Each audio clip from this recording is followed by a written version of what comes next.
নির্বাচন হবে অবাধ, সুষ্ঠু, আগামীর রাজনৈতিক কাঠামোতে আসবে অভূতপূর্ব পরিবর্তন। ফরেন সার্ভিস একাডেমিতে ব্রিফিংয়ে প্রধান উপদেষ্টার এমন আশাবাদের কথা জানিয়েছে তার প্রেস উইং।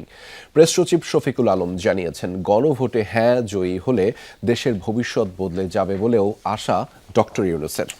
অন্তর্বর্তী সরকারের তেমন ব্যর্থতা নেই দাবি করে তিনি বলেন, শান্তি শৃঙ্খলা ফিরিয়ে আনাই সরকারের বড় সাফল্য। রাজনৈতিক দলগুলো এখন পর্যন্ত দায়িত্বশীল ভূমিকা রাখছে উল্লেখ করে প্রেস উইং জানায়, ভোটের আগেই জাতির উদ্দেশ্যে ভাষণ দেবেন প্রধান উপদেষ্টা। বিজলি কেবলসের স্কিন কোটেড ইনসুলেশন আগুন প্রতিরোধী। বিজলি কেবলস, নিরাপদ আজীবন।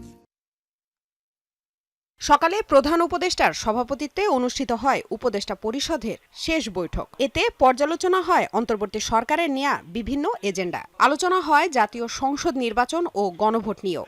আজকে সম্ভবত আমাদের পরে ফরেন সার্ভিস একাডেমিতে ব্রিফ করে প্রেস উইং। প্রধান উপদেষ্টার প্রেস সচিব বলেন, ত্রয়োদশ জাতীয় সংসদ নির্বাচন সুষ্ঠু ও উৎসবমুখর হবে। আওয়ামী লীগের নির্বাচন বানচালের কোনো এখতিয়ার নেই বলেও মন্তব্য করেন তিনি। আওয়ামী লীগ খালি অনলাইনে আছে এবং অনলাইনে থাকার কারণ হচ্ছে ওরা এত টাকা বাইরে নিয়ে গেছে। প্রেস সচিব জানান, প্রধান উপদেষ্টার আশা গণভোটে হ্যাঁ জিতলে এবার দেশের ভবিষ্যৎ বদলে যাবে। উনি বলেছেন যে এবারের নির্বাচন সুষ্ঠু এবং শান্তিপূর্ণ হবে। নির্বাচন রাজনৈতিক কাঠামোর মধ্যে একটা অভূতপূর্ব চেঞ্জ নিয়ে আসবে। নির্বাচন এবং রেফারেন্ডাম, উনি আশা করছেন যে এইবারে নির্বাচন মানে অন্যান্য যে কোনো বারের নির্বাচনের চেয়ে ভালো হবে।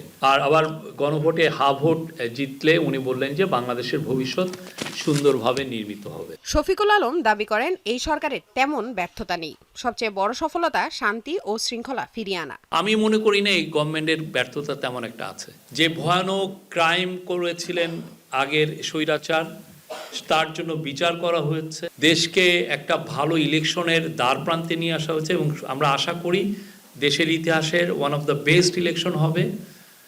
দেশের আমরা একটা বলিষ্ঠ ফরেন পলিসি পেয়েছি। আমরা চেষ্টা করেছি আমাদের সর্বোচ্চ করাপশনটা কমিয়ে আনার জন্য। প্রধান উপদেষ্টার উপপ্রেস সচিব জানান, নির্বাচন পর্যবেক্ষণে বিদেশ থেকে ৩৩০ জন পর্যবেক্ষক আসবে। সবচেয়ে বড় দলটি ইউরোপীয় ইউনিয়নের। ওকে ধরে এনে আপনার অবজারভার হিসেবে আপনাদের সামনে উপস্থাপন করে এবং তাদের কাছ থেকে নির্বাচন সম্পর্কে সার্টিফিকেট নেওয়াটা আমাদের ইন্টারিম গভর্নমেন্টের লক্ষ্য ছিল না। এর আগে সকালে শেষ মুহূর্তে সচিবদের সাথে বৈঠক করেন প্রধান উপদেষ্টা ডক্টর মোহাম্মদ ইউনূস।